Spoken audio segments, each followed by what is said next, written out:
Have you ever experienced a loss so deep, so personal, that the world seemed to stop spinning, like everyone else was still going about their day, but for you, everything had shattered? Maybe it was the sudden death of someone you loved, or the slow, aching loss of a relationship, a dream, or even your sense of self. In those moments, have you ever thought, why me? Or looked around and wondered how others seemed to carry on while you were drowning in sorrow? If you've ever felt that kind of grief, or known someone who has, then the story we're sharing today might feel painfully familiar and also deeply healing. It's an ancient tale, but it speaks to something timeless, the universality of loss, and how through that loss we can uncover not just pain, but compassion, connection, and wisdom. This is the story of a woman named Kisa Gotami, a mother who lost everything and found her way back, not by escaping grief, but by walking straight through it. In the ancient city of Shravasti, there lived a young woman named Kisa Gotami. She wasn't from a wealthy or powerful family. In fact, she was known as Kisa, meaning slender or frail, not just for her delicate frame, but for her humble beginnings. Yet what she lacked in material wealth, she more than made up for in gentleness, grace, and a kind spirit that quietly shone through. When she married into a merchant family, some were surprised. Others whispered. But the man she married had seen something rare in her, a calm dignity, a warmth that made even a modest home feel like a palace. Over time, the young couple came to love each other deeply, and life began to bloom with new hope. Then came the child, a little boy, healthy, bright-eyed, full of life. To Kisa Gotami, he wasn't just her baby, he was her universe. Her hands, once busy with chores, now found their rhythm in rocking him to sleep. Her thoughts revolved around his every smile, every cry, every tiny change she noticed. There's something transformative about becoming a parent, the way it shifts your center of gravity. That's what happened to her. She would carry him wrapped close to her chest as she walked through the village market, neighbors smiling at the sight of her glowing face. She would sing to him softly as he drifted off to sleep, the melodies simple but rich with love. Days were full of newness, first laughs, first steps, little discoveries that felt like miracles. Those who watched her could see the change. Where once was a quiet, reserved girl, now stood a mother, proud, joyful, rooted. But life, as we know, is never promised to stay gentle forever. One afternoon, under a golden sun, her child grew strangely quiet. His playful laughter faded into restless whimpers. She held him close, her heart beginning to beat a little faster. Perhaps it was just a passing fever. Maybe he'd eaten something wrong. These thoughts flickered in her mind as she wiped his brow, humming to calm them both. But the fever didn't break. By nightfall, the color had drained from his cheeks. Kisa clutched him, whispering his name, trying everything. Cool water, prayers, her own body heat. And then silence. No more movement. No breath. Just the stillness of a child lying too still in his mother's arms. In that moment, time collapsed. The world narrowed into a single, suffocating truth. Her baby was gone. She didn't scream at first. She just rocked back and forth, as if refusing to believe what her senses were telling her. Then came the trembling hands, the rising sobs, the cry of a mother who had just lost her world. Neighbors came running. Some tried to take the child gently from her arms, but she pulled away, shaking her head. "No," she whispered, "he's just sick. He needs help. He just needs medicine." It was the kind the heart breaks so deep that others didn't know how to respond. Some wept quietly for her, others turned away, The weight of her grief was too raw to bear. But Kisa Gotami wasn't ready to mourn. She couldn't. Her mind simply refused to accept it. She didn't see a lifeless body. She saw hope, flickering, fragile, but still there. And so, clinging to that hope, she did what any mother drowning in grief might do. She picked up her child and went in search of a cure. Night had fallen over Shrivasti, but for Kisa Gotami, time no longer followed the sun. With her child's body clutched to her chest, she wandered the streets, not as a grieving mother, but as someone on a mission, fierce with desperation. Her eyes were wild with a mixture of panic and determination. She went from house to house, knocking with trembling hands, pleading in a voice both cracked and urgent. "Please, my son is sick. He just needs medicine. Someone must know what can help." Some villagers opened their doors with sympathy. They had already heard what happened. One older woman tried to put a comforting hand on her shoulder, gently saying, "Child, he's gone. It's time to lay him to rest." But Kisa recoiled, pulling her baby tighter, shaking her head.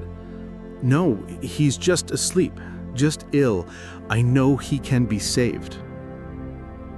Others simply didn't know what to say. Grief like that, raw and overpowering, can be difficult to witness. Some looked away, unable to face her sorrow. A few turned her away entirely, not out of cruelty, but out of helplessness. She kept walking. She kept asking. Each refusal only deepened her urgency. Her love hadn't faded, it had turned into something sharper, more frantic. We might recognize it today in the way grief can blur into denial when the mind won't or can't accept what the heart already fears. Finally, one old man, seeing her pain and knowing she wouldn't stop on her own, said gently, "Daughter, I don't have what you seek, but there is someone who might."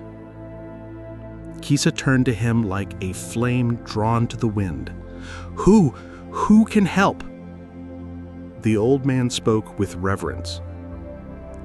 "They say the Buddha is staying in the monastery outside the city. He is a teacher with great compassion and great understanding of life and death. If anyone can help, it is him." And just like that, hope found a new direction. She set off through the darkness with renewed purpose, walking quickly through alleys and narrow roads, the child still cradled close, as if her own heartbeat could bring his back. When Kisa Gotami reached the park where the Buddha was staying, she pushed past the curious onlookers who had gathered to hear him teach. Some gasped at the sight of her, a disheveled young woman carrying a dead child, her eyes hollowed by grief, her voice shaking as she cried out, "Please, teacher, please, help me. You're known for your wisdom. They say you perform miracles. If you have a medicine, any cure at all, I will do whatever it takes. Just save my son, please." The crowd fell silent. Many a spiritual leader might have turned her away or explained that death was final. Others might have quoted doctrine or dismissed her as hysterical. But the Buddha looked at her with stillness, with presence, with compassion. He did not flinch, he did not rush. Instead, he spoke softly, clearly. "Yes, Gotami, there is a way. I can make a medicine for your son, but I need one ingredient from you." She leaned in, desperate. "Anything. I will get it now. What is it?" He said, "Bring me a handful of mustard seeds." Her heart soared. Mustard seeds were in almost every household. This would be easy. But then the Buddha added, his tone still gentle, The seeds must come from a home that has never known death. Not a single person lost.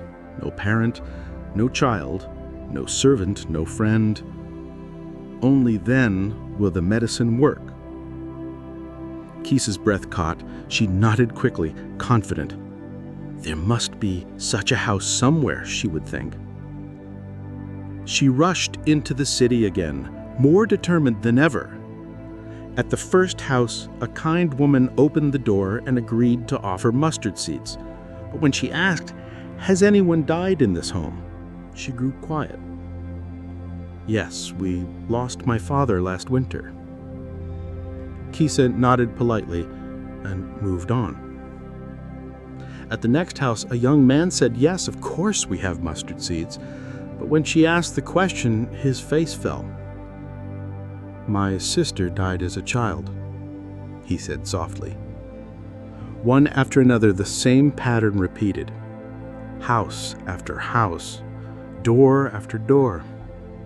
Some families had lost grandparents, some had lost infants, others had seen war, disease, accidents, the long, slow loss of aging. Some tried to comfort her, some wept with her, but none could give her what she was searching for. And yet something began to shift. With each new door she knocked on, Kisa Gotami began to see a different picture. Her grief wasn't unique. Her pain, though sharp and searing, was not solitary. She wasn't cursed or singled out by fate. She was part of something larger, the shared human experience of love and loss. By dusk, Kisa found herself sitting at the edge of a quiet road, her child still in her arms, but her face had changed. The wild desperation had softened into something more still. The tears still came, but now they carried understanding, not just resistance. The Buddha had not tricked her.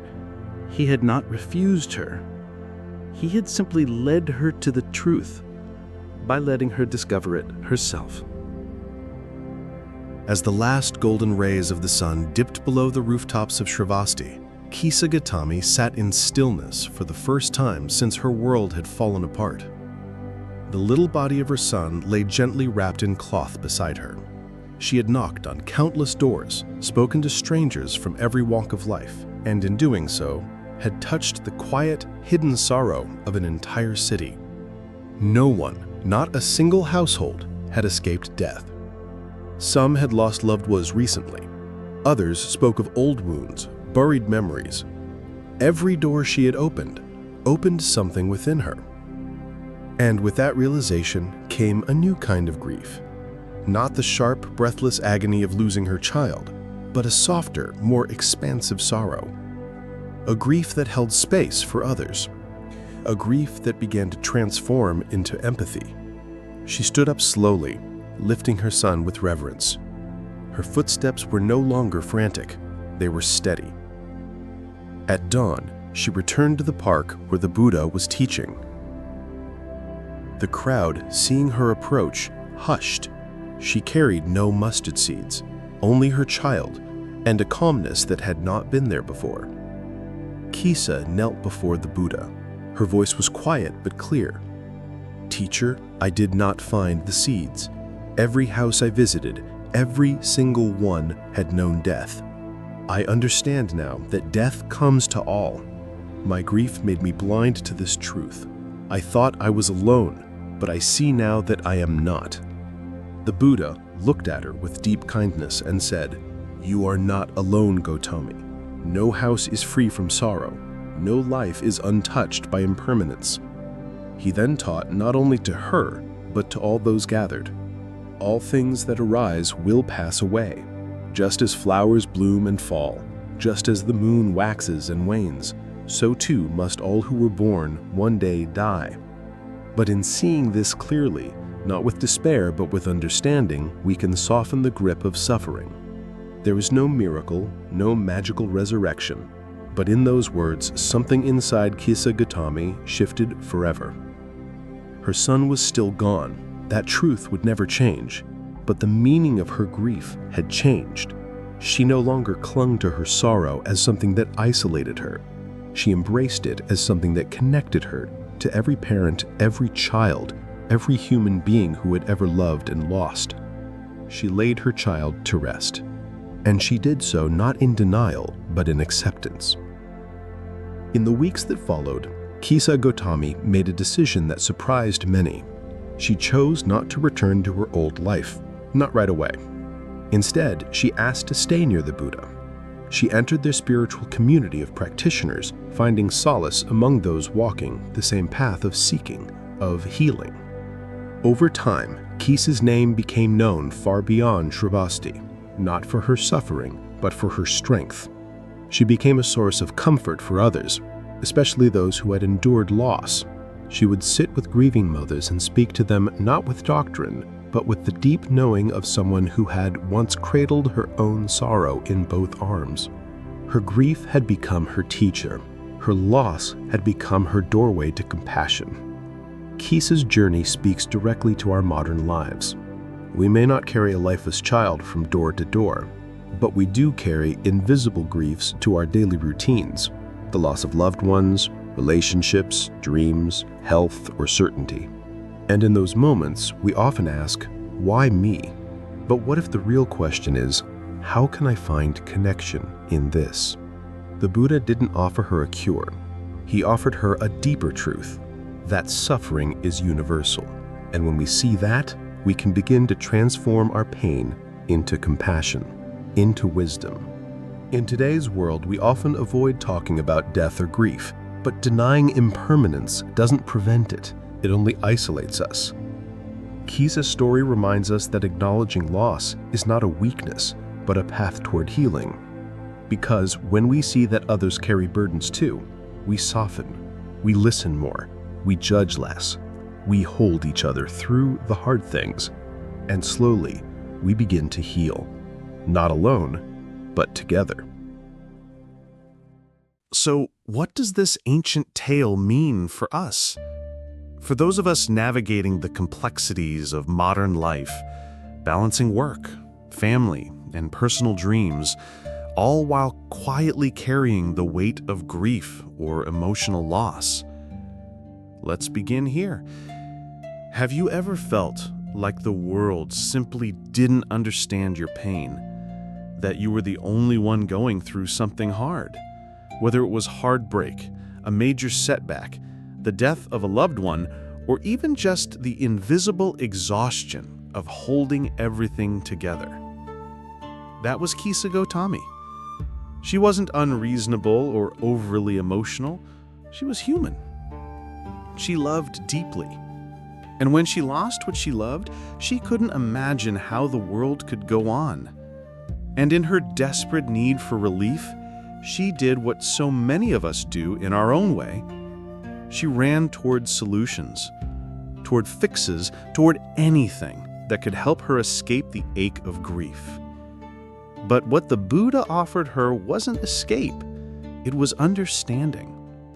He didn't take her pain away, he expanded her view until she could see that her pain wasn't a punishment and it wasn't unique.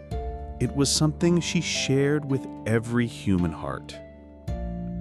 That is one of the deepest teachings of the Dharma. Suffering is universal, but so is compassion. We suffer not because we are bad or wrong or broken, but because we are alive. And it is through seeing this shared truth that we grow in wisdom. As we close today's story, take a deep breath with me. In and out. Loss is something every human heart eventually encounters, yet when it arrives at our own doorstep, it can feel like the world has singled us out. But Kisa Gotami's journey reminds us of a deeper truth. We aren't never truly alone in our suffering. Grief, when honored and seen clearly, can become a path toward connection, not just to others, but to the most compassionate parts of ourselves.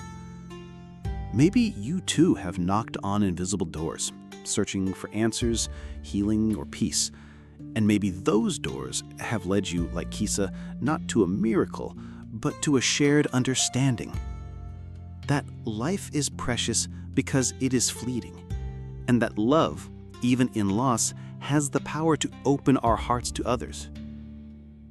If today's story touched you, I invite you to sit quietly for a moment after this episode ends. Place a gentle hand on your heart and simply say to yourself, I'm not alone. Others have felt this too. That single breath of connection can begin to soften even the heaviest sorrows. Thank you for joining me today on Wisdom Mind, Parting the Night. If this episode spoke to something in your heart, consider sharing it with someone who may need this reminder too. Until next time, may you walk gently, may your heart stay open, and may you find peace in the places you least expect.